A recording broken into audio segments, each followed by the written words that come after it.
gjallërimin e diskutimit etik. Natyrisht po të kemi parasysh rrethanat e reja, zhvillimet e reja në media të këtyre viteve të fundit, natyrisht gjithsecili e kupton që është domosdoshme që ne të rifillojmë dhe të rikthehemi edhe një herë debatit për etikën. Kemi parasysh hyrjen në skenën e mediave edhe të internetit dhe të mediave të reja. Faktin që gjithsekush nga ne tani mund të jetë një media, që thotë mund të krijojë në një farë mënyrë media në vetë dhe të publikojë. Pra në një situatë të tillë nevoja e debatit për etikën në media bëhet gjithnjë më urgjente.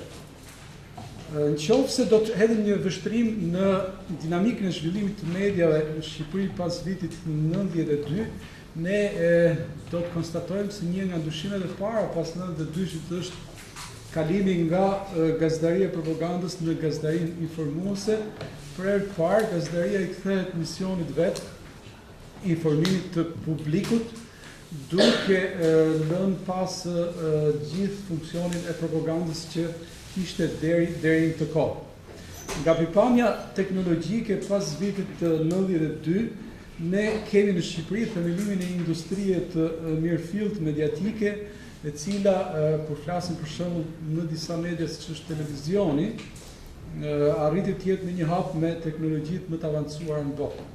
Ndërkohë, natyrisht duke e konsideruar si një aktivitet shoqëror, media pati zhvillime të rrjedhshme dhe arriti të shndërrohet në një aktor i energjik i artikulimit të informacionit me interes të gjerë publik, dhe në këtë rast ne mund të theksojmë faktin se media për herë të parë kontribuoi në krijimin e një opinioni publik mirëfillt shqiptar, për arsye se komunizmi si sistem nuk mundson një krijim të opinionit publik të mirëfillt.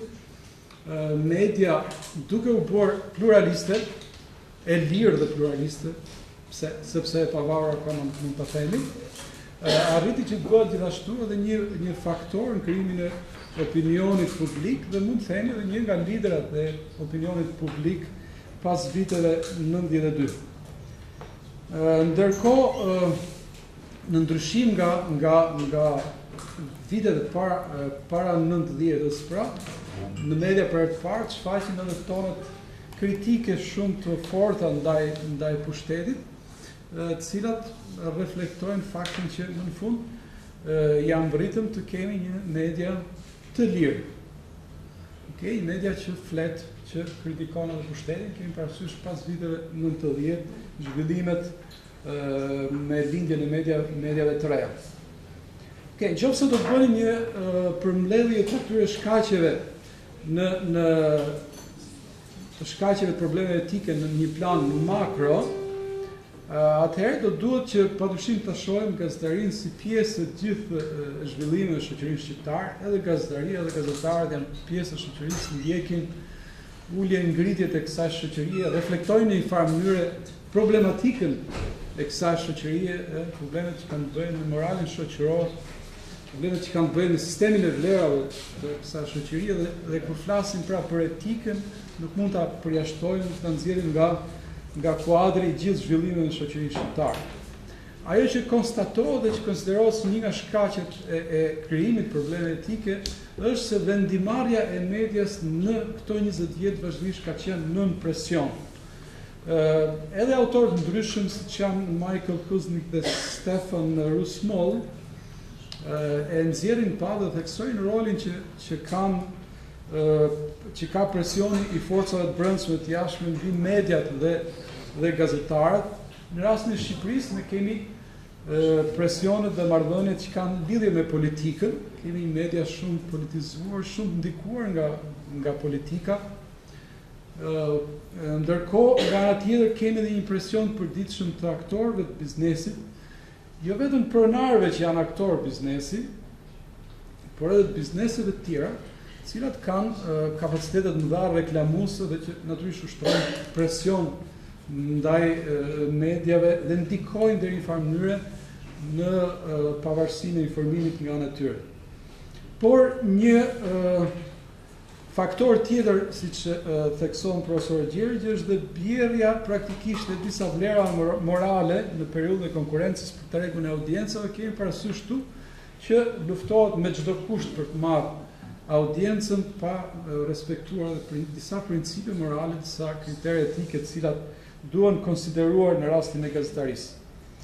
Dhe një tjetër shkak, nëse mund ta konsiderojmë si shkak edhe çfaqja, është dhe çfaqja e mediave të reja në skenën mediatike, në mjedisin mediatik, duke qenë se ajo sjell burime të panumërta informimi. Kemi parasysh këtu dalin skenë të gazetarëve qytetarë, mundësitë e tyre për të informuar, për të përcjellë çdo gjë që ata shohin.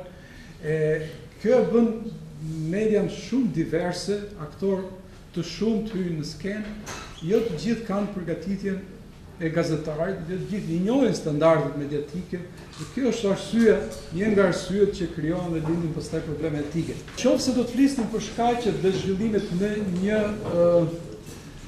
lexim bibliografik, atëherë do të shohim disa qëndrime të disa autorëve të ndryshëm. Profesor Gjergji sjell këtu vlerësimin rreth zhvillimeve në media të Pierre Bourdieu's.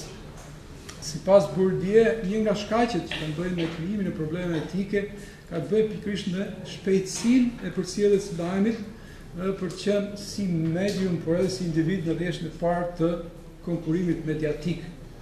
Pra nxitimi, shpeshherë nga nxitimi, mediat, nga nxitimi, por edhe nga dëshira, por edhe nga egua, por edhe nga ambicia për të qenë parë, mediat shpeshherë neglizhojnë problemet mëdha etike. Sipas Bourdieu, gjithashtu ekspozimi i vazhdueshëm për çdo edicion i lajmeve i kronikës së zezë është një tjetër pra shenjë, një tjetër shkak që shton problematikën etike, ndërkohë gjithashtu prania e trysnisë politike, sidomos krijimi i mediave të klamizuara. Ne kemi parasysh që në Shqipëri mediat janë anuar gati si i partit. Në një mendim personal, ajo që mua më bën përshtypje në publik sot është se analistët e njërit krau dhe të njërit të krau tjetër urrehen apo simpatizohen po kaq sa politikanët. Qofse ju e keni vënë re dhe i përfshin bashkë në një grup, kanë parasysh sidomos analistët tepër të pozicionuar dhe tepër të flakë. Ndërkohë, dy autorë të tjerë, Bill Kovacs dhe Tom Rosenstiel, duke bërë fjalë për zhvillimet në media, nxjerrin në pa faktin që në kohën e sotme ne kemi një mbizotërim të gazetarisë së deklamimit në dëm të asaj të verifikimit. Kemi shumë deklamim se sa fakt. I largimi nga fakti natyrisht shihet në një kontekst edhe si shkak për krijimin e problemeve etike. Kur flasim për probleme etike, nuk mund të harrojmë që një nga problemet e para të etikës ka të bëjë dhe ka lidhje me raportin me të vërtetën. Dhe kur flasim në këtë rast për mbizotërimin e gazetarisë së deklamimit në dëm të asaj të verifikimit, kemi parasysh pikërisht raportin me të vërtetën që mediat ndërtojnë. Ndërkohë, Shearer, librin e cilit ne kemi në gjuhën shqipe, Shearer shtron pyetjen e madhe, ana duhen më gazetarë? Tu kam përshtypje një pjesë e juve njohin këtë botim, i cili është botimi i viteve të fundit. Dhe në kuadrin e pyetjes madhe, ana duhen më gazetarë? Vjen edhe pyetja tjetër. A kemi më nevojë për trajtime që kanë të bëjnë me problemet etike?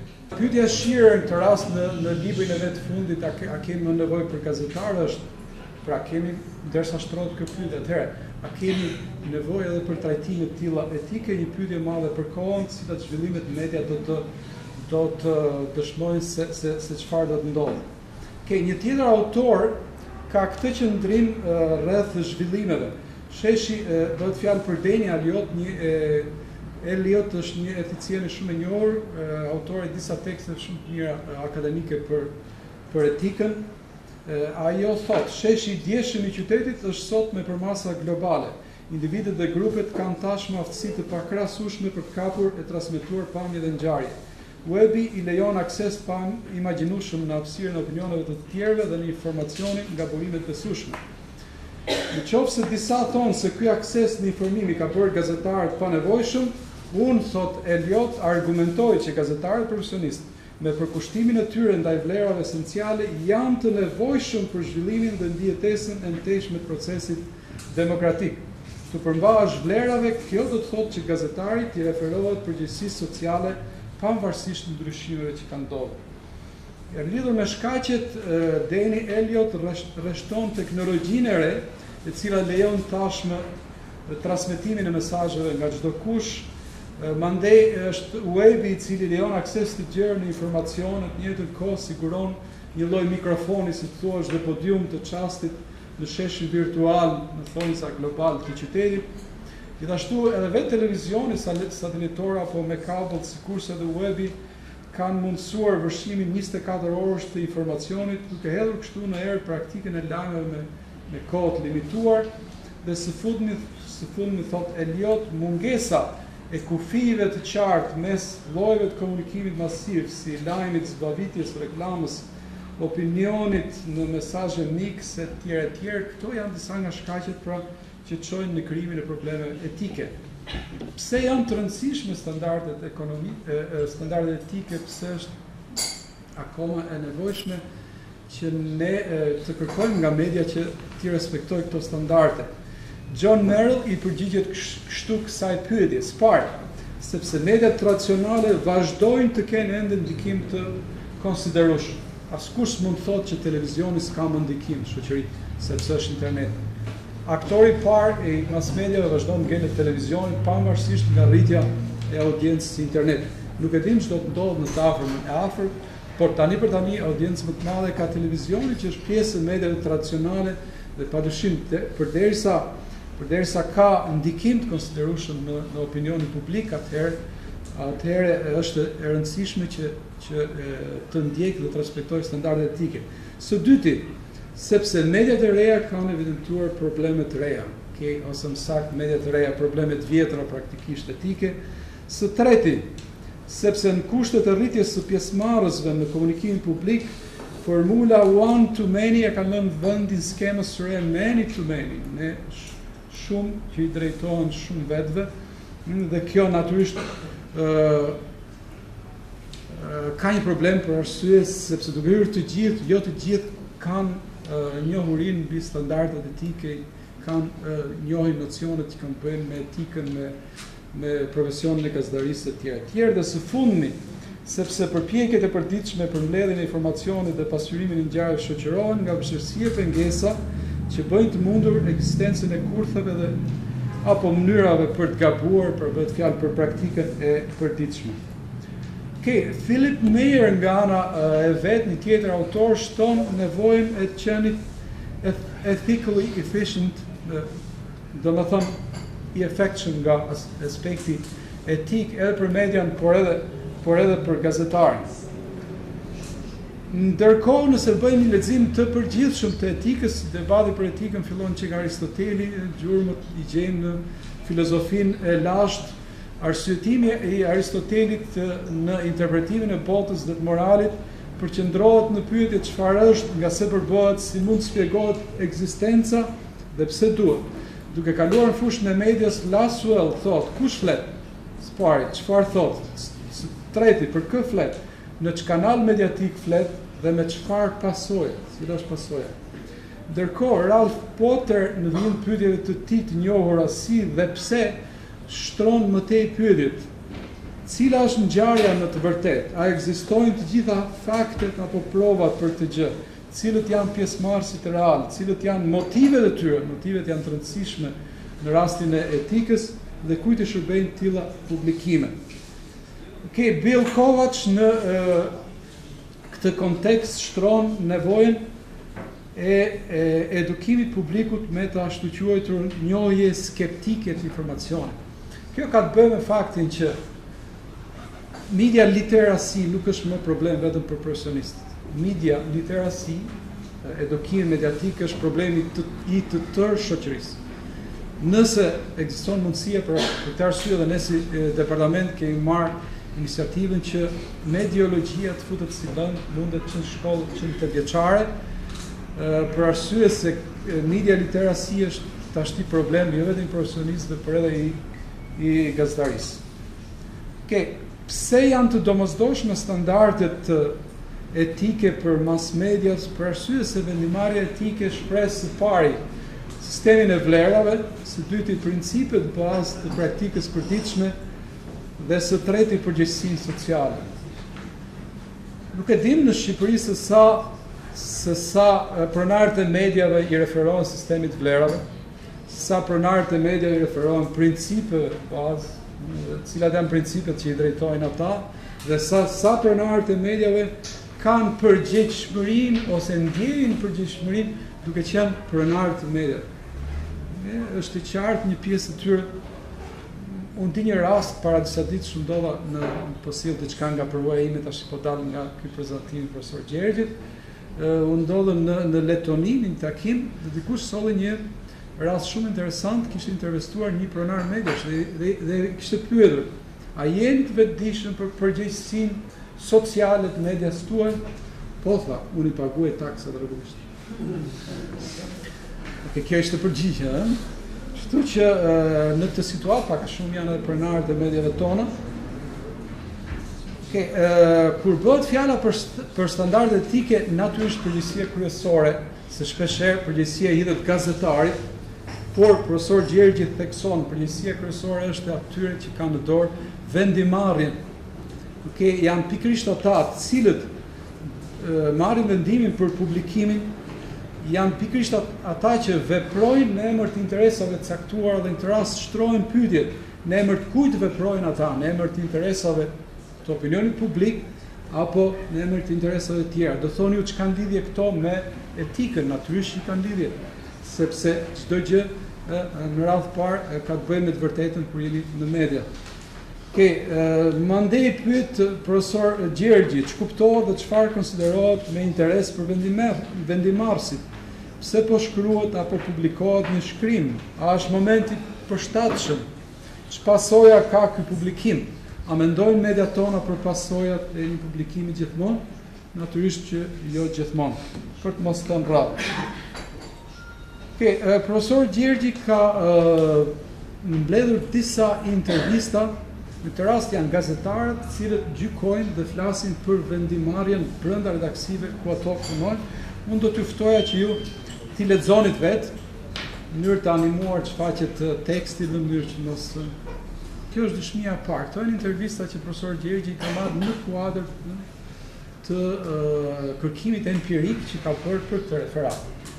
Dëshmia e dytë ose intervista e dytë që ka prapë një gazetar është kjo, unë ju ftoj që ta lexoni. Dhe kjo është intervista e fundit dhe fragmenti marrë nga intervista e fundit. Ne nuk kemi kod etike të pushuar në redaksi, konstatimit drejt për drejt, dhe ju shikoni më tej pastaj çfarë thotë i intervistuari. Janë problematika konkrete që vinë direkt nga terreni, shikoni intervistas, pari kush vendos, dyti si vendos, treti roli kompanive të mëdha, i reklamuzëve të mëdhenj, siç janë Vodafone, AMC, Eagle e tjerë, probleme reale të medias. Kur bëhet fjala pastaj kur kalojmë te përgjegjësia e gazetarit, natyrisht nuk ngelet pa përgjegjësia e gazetarit, për arsye sepse ka rëndësi të madhe cili është raporti i vetë gazetarit me profesionin dhe me të vërtetën, cilat janë motivet nxitëse, cili është niveli i pavarësisë relative dhe në çkallë respektohen prej tij standardet profesionale. Pse është e nevojshme, pse janë nevojshme standardet etike për terrenin shqiptar? Janë nevojshme për shumë arsye, në mënyrë të përmbledhur për faktin e njohur se media ka një rol shumë të madh në shoqëri.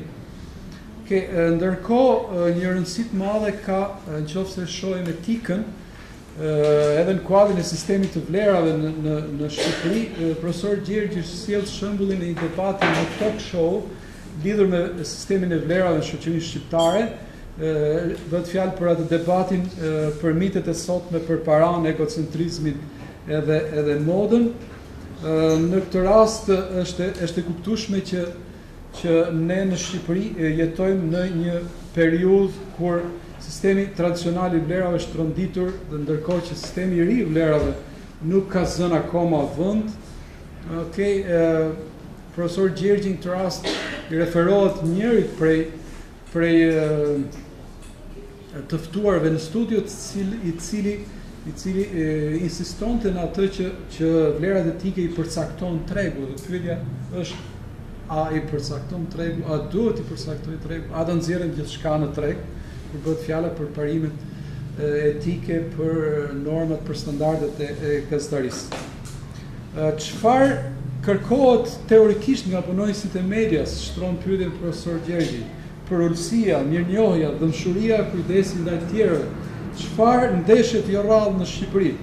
Fryma e arrogancës, e imponimit, e pakujdesisë, e neglizhencës ndaj parimeve etike. Kjo natyrisht duke patur parasysh dhe gjuhën e tensionuar, rritet e tensionet në shoqërinë shqiptare. Cilat janë problemet në këtë rast konkrete, nëse do t'i prekim, mbingopja me informacion dhe raporti dhe çështja e të vërtetës në kuadër të këtij info i obezitetit. Së dyti problemet që kanë të bëjnë me drejtën e autorit dhe piraterinë, së treti problemet që kanë të bëjnë me gjuhën e urrëties apo dhunën verbale, së katërti qëndrimet partizane në raport me krahun, partizanship i njohur, së pesti çfaqjet e dhunës dhe të pornografisë, së gjashti manipulimi fotografive, mandej neglizhenca ndaj jetës dhe njerëzve të zakonshëm, pastaj për masat në rritje të skandaleve, skupeve dhe kronikës së zezë, dhe në fund mjegullimi i kufive midis lajmit, argëtimit, lajmit dhe marrëdhënieve me publikun apo reklamës. Këto janë problemet të numëruara, cilat janë profesor Gjergji konsideron më të prekshme. Tani një numërim shumë të shpejtë të disa rasteve që dalin nga kërkimi empirik në 3-4 minuta.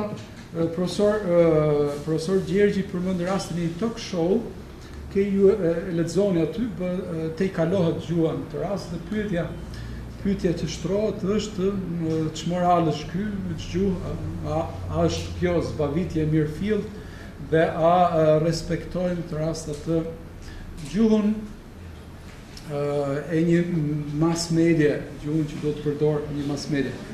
Ndërkohë, një rast tjetër që del nga kërkimi empirik i profesor Gjergji është rasti në gazete, kur publikohet interceptimi i bisede mes një të moshuari me nusën e djalit, për cilin komenti ishte se kishin lidhje seksuale. Pyetja në këtë rast është a ka drejt gazeta ta publikojë këtë, deri ku shkon e drejta, për ç'arsye? Në këtë rast a kemi të bëjmë me një përgjegjshmëri sociale, a respektohet pra ajo ndjenja e përgjegjshmërisë sociale nga ana e medias? Në një rast tjetër, një televizion kombëtar transmetohet një aksident dhe jepet drejt për drejt i trupi i një pajeti viktimës, ashtu siç ishte, kamera fikson për disa minuta, është një nga edhe në këtë rast pra kemi të bëjmë me faktin që media nuk duhet të te i kaloj kur bëhet fjala për transmetimin atyre pamjeve që shokojnë komunitetin, si dhe rrethin e afërm të njerëzve. Ndërkohë, një gazetë tjetër, një shkrim në rastin e ndarjes nga jeta të Vaçezelës, sjell disa mini intervista, midis cilave ishte edhe intervistë me Tish Dain, i cili fliste për Vaçën, ndërkohë që Tish Dai e shkret kishte kohë që kishte ndëruar jetë për vete. Mandej për profesor Gjergjin, gjithë transmetimi televiziv për rastin e Dashi është konsideruar gati si skandaloz te standarde profesionale. Bëhet fjala këtu për gjendjen, për lajmin, si është, si s'është, është gjallë, s'është, ishte një person i dytë, kush ishte, etj. Dhe në fund fare është problemi i fotografive në përgjithësi, manipulimi i fotografive, raporti me të vërtetën, etj, përdorimi i fotografive pa të drejtën e autorit.